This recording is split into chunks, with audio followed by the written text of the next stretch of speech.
và tấm lòng hết sức trách nhiệm để Hậu Giang không xảy ra những vụ án oan chỉ trong thời gian vừa qua. Cái vụ việc gì mà sự công an cho họ, để Hậu Giang họ làm việc gì họ cũng làm cái tâm của mình, bằng trách nhiệm của mình, để không có những vụ án thiên lệch, không có những vụ án bị sai lệch ở dùng tiền, không có những vụ án tiêu cực cho những người trong giới tự quyền,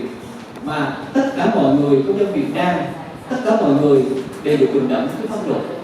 Vì đây là một điều rất quan trọng giúp cho người dân Việt Nam trở nên tin cậy hơn